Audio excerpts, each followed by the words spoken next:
Hello students, study with वंदना अग्रवाल में आपका स्वागत है। हम जानते हैं कि पृथ्वी के धरातल पर परिवर्तन लाने में दो प्रकार के बल कार्य करते हैं। एक बल धरातल के अंदर कार्य करता है जिसे हम कहते हैं आंतरिक बल, और दूसरा बल धरातल के ऊपर काम करता है जिसे हम कहते हैं बाहरी बल। तो हम आंतरिक बल के बारे में पिछले वीडियो में चर्चा कर चुके हैं और इस वीडियो में हम देखेंगे कि धरातल के ऊपर बल कार्य करके किस प्रकार से स्थल आकृति में परिवर्तन लेकर आते हैं।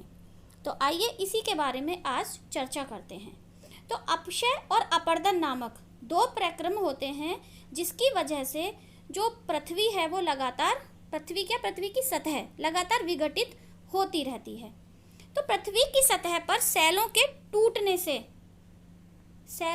टूटने से अपक्षय की क्रिया होती है जिसे हम वेदरिंग कहते हैं। अब ये भी तीन प्रकार की होती है। सेलों के टूटने की क्रिया तीन प्रकार की होती है, जिसमें से पहली होती है भौतिक या फिजिकल। इसमें क्या होता है, चट्टानें मौसम के प्रभाव से खुद ही टूट जाती हैं।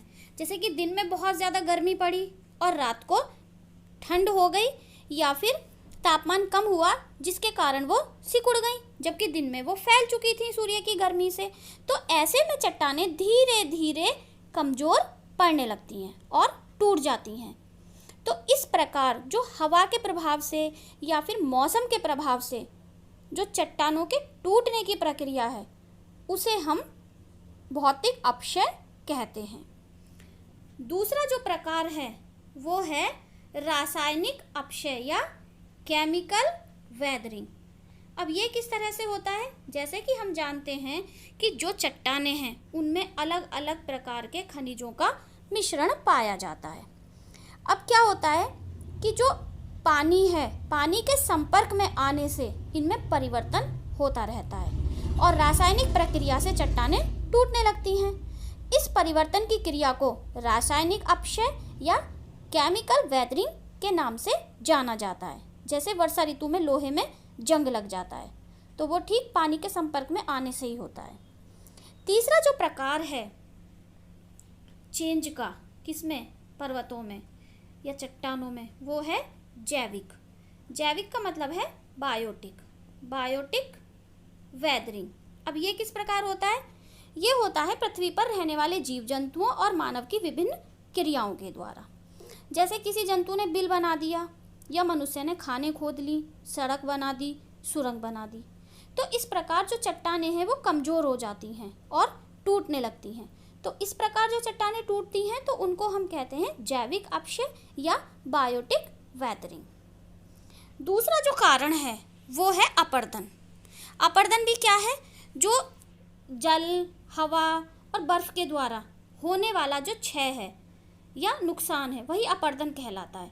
यानी कि हम ऐसे भी कह सकते हैं कि जो ये अपक्षय होता है उसी को जब बहते हुए जल, नदी, सागर की लहरें या पवन ये एक जगह से ले जाकर दूसरे स्थान पर इकट्ठा कर देते हैं तो उस क्रिया को हम अपर्दन कहते हैं। अपर्दन कई बार मानवीय क्रियाओं के द्वारा भी होता है। जैसे कि हम सड़क या भवन का निर्माण करते हैं तो हम जंगल साफ करके और वहाँ पे समतल मैदान बना देते हैं, तो पेड़ों के कटने से जो भूमि की ऊपरी सतह है वो नष्ट हो जाती है। जैसे बरसात आई तो ऊपर की मिट्टी को बहाकर ले गई, तो उस क्रिया को भी हम अपर्दन के नाम से ही जानते हैं। एक और क्रिया होती है निक्षेपण या डिपोजिशन। ये वही है कि जो अपर्दन, जैसे हवा, पानी के द्वारा अपर्दन हुआ, जो भी मलबा था वो किसी एक जगह जाकर इकट्ठा कर दिया गया, तो उस क्रिया को हम निक्षेपण या डिपोजिशन के नाम से जानते हैं। अब हम देखते हैं कि ये अपर्दन और निक्षेपण यानी कि इरोजन और डिपोजिशन के ये प्रक्रम पृथ्वी पर किस प्रकार की स्थल आकृतियों का निर्माण करते हैं। तो सबसे पहले हम देखेंगे नदी के कार्य। नदी से भूमि का अपर्दन कैसे होता है भाई, जब नदी किसी खड़े ढाल वाले स्थान से किसी कठोर शैल या खड़े ढाल वाली घाटी में गिरती है तो वह जलप्रपात बनाती है। यानी कि जब वो कोई मुलायम शैल पे होती है तो वो शैल ही टूट जाता है और जो नदी है वो आसानी से नीचे आ जाती है, लेकिन जब वो किसी कठोर शैल से होकर गुजरती है तो वो इस तरह से, ये क्या कहलाता है, जब किसी ढाल वाले स्थान से नीचे की तरफ घाटी पर नदी गिरती है तो वो जलप्रपात बनाती है, जैसे कि ये हो गया हमारा जलप्रपात। तो ये क्या हो गया, नदी द्वारा अपर्दन हो गया, क्योंकि इसने उस चट्टान को काटकर रास्ता बनाया, तो ये क्या हो गया, ये भी उस शैल का अपर्दन हो गया। अब जलप्रपात की अगर हम बात करें तो विश्व में हजारों छोटे बड़े जलप्रपात हैं, जिसमें सबसे ऊंचा है दक्षिण अमेरिका का वेनेजुएला का एंजेल जलप्रपात, और एक और जो बहुत फेमस है वो उत्तरी अमेरिका में कनाडा और संयुक्त राज्य अमेरिका की सीमा पर स्थित है नियाग्रा जलप्रपात। ठीक है, तो ये कुछ प्रमुख जलप्रपात हैं।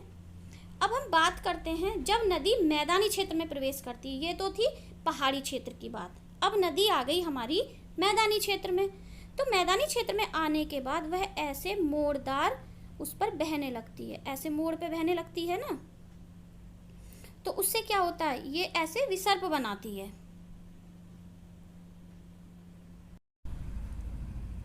तो नदी ऐसे विसर्प बनाती है, यानी कि जो ये मोड़ होते हैं इनको हम विसर्प या मिएंडर के नाम से जानते हैं। अब क्या होता है, समय के साथ ये जो विसर्ग हैं ये लूप के सिरे के निकट आते जाते हैं, और फिर कभी कभी ये अलग ऐसे कट के अलग हो जाते हैं इस तरह से, तो इसको हम कहते हैं चाप झील या ऑक्सबो लेक के नाम से हम इसको जानते हैं। कभी कभी नदी अपने तटों से बाहर आकर बहने लगती है, जो उसके तट है ना उनसे बाहर आकर बहने लगती है, जिसकी वजह से बाढ़ आ जाती है, और जो समतल मैदान है वो बाढ़कृत मैदान के रूप में चेंज हो जाता है। और जो बाढ़कृत मैदान होता है हालांकि वो बहुत ज़्यादा उपजाऊ होता है, लेकिन बाढ़ के आने से नुकसान भी बहुत अधिक होता है। जब यही नदी समुद्र के नज़दीक पहुंचती है तो ये अनेक धाराओं में विभाजित हो जाती है, जिसे हम कहते हैं वितरिका या डिस्ट्रीब्यूटरी, है ना। अलग अलग भागों में विभाजित होने की जो प्रक्रिया है उसको हम वितरिका या डिस्ट्रीब्यूटरी कहते हैं। जैसे कि ये मुख्य नदी है और ये है हमारा समुद्र। ये यहाँ पर आने से पहले क्योंकि इसकी रफ्तार कम हो गई तो ये कई सारी धाराओं में बह जाती है, इस तरह से कई सारी धाराओं में बट जाती है, और यहीं पर वो अपने साथ लाए हुए मलबे को इकट्ठा करने लगती है, डिपोजिशन करने लगती है। तो यहाँ पे हुआ निक्षेपण, तो इसकी वजह से क्या हुआ, इसकी वजह से नदी के मुहाने का निर्माण हुआ, जिसे हम कहते हैं डेल्टा। भारत का क्या, विश्व का जो सबसे बड़ा डेल्टा है वो पश्चिम बंगाल का सुंदरबन है। अब हम नेक्स्ट देखेंगे समुद्री तरंग के कार्य, कि समुद्री तरंग के द्वारा कैसे अपर्दन और निक्षेपण होता है।